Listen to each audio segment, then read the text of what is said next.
জাহান্নাম মনে হবে, এবং এই পরিণতিটা আস্তে আস্তে ভয়ানক রূপ ধারণ করে বা ডিভোর্স পর্যন্ত চলে যায়। এই জন্য মা বোনেরা খুব সাবধান, এই 5টি অভ্যাস আপনার জীবনে থাকলে আজ থেকে আপনি পরিত্যাগ করুন। প্রথম নম্বরে, স্বামীর মুখে মুখে তর্ক করবেন না।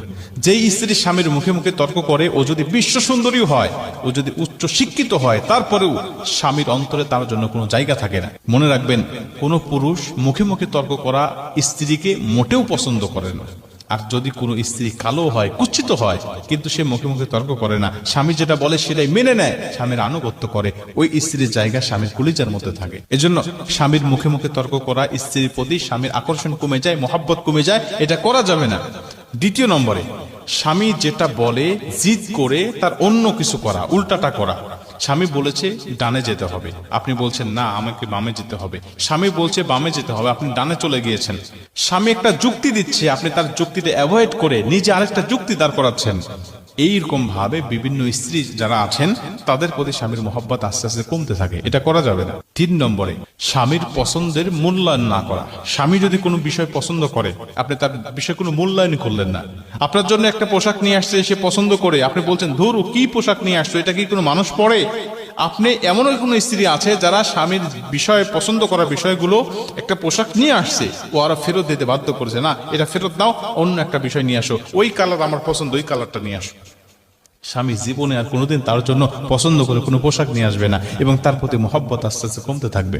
4 নম্বরে, স্বামীর পরিশ্রমকে মূল্যায়ন করা বা স্বামীর কর্মক্ষেত্রকে মূল্যায়ন না করা। স্বামী যে পরিশ্রমটা করছে, এই পরিশ্রমকে আপনি কোনো মূল্যায়ন করছেন না।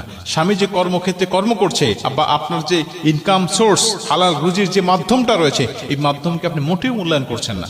সারাদিন অফিস আদালতে কাজকর্ম করে স্বামী বেচারা এসেছে, আপনি বলছেন তুমি কি করো সারাদিন? আমি সারাদিন আমার সংসারের মধ্যে কত কাজ করি, ছেলে মেয়েকে সামলাই, খাবার দাবার রান্না করি, কাপড় চোপড় ধরি, বিভিন্ন কাজকর্ম করে আমি তো একদম টায়ার্ড। স্বামী অফিস থেকে এসে কিছু কাজ আপনাকে অর্ডার করেছে, আপনি সেটা না করে তার কর্মক্ষেত্র তুলে তুলে আপনার গালিগালাজ করা শুরু করলেন বা খোঁটা দেওয়া শুরু করলেন, যে তুমি কি করো আমার বাসায় এসে, তুমি আবারও আমাকে বিভিন্ন ভাবে তুমি আমাকে প্রেশার ক্রিয়েট করো। এভাবে আপনারা স্বামী কর্মক্ষেত্রকে কখনো অমূল্যায়ন করবেন না, মূল্যায়ন করা শেখেন। যদি অমূল্যায়ন করেন, তখন তার আস্তে আস্তে মনটা নষ্ট হয়ে যাবে, এক পর্যায়ে আপনার প্রতি তার মহব্বত আর ভালোবাসা থাকবে না। এবং 5 নম্বরে, স্বামীর মতামতের বাহিরে কোনো কাজকর্ম করা। স্বামী একটা মত দিয়েছে, আপনি সেই মতামতের বাহিরে চলে গিয়েছেন। স্বামী একটা বিষয় আদেশ করেছে, আপনি সেই আদেশটা না করে আপনি অমান্য করেছেন। আল্লাহ রাসূল বলছেন, কোন স্ত্রীকে যদি আল্লাহ পাক মানুষকে সেজদা করা জায়েজ করতো, তাহলে প্রতিটা স্ত্রীকে বলে দিত যেন তার স্বামীকে সেজদা করে। এটা আল্লাহ রাসূল এমনি এমনি বলেন নাই, কারণ সেজদা দেওয়া মানুষকে জায়েজ নাই। তাহলে নবী বললেন কেন?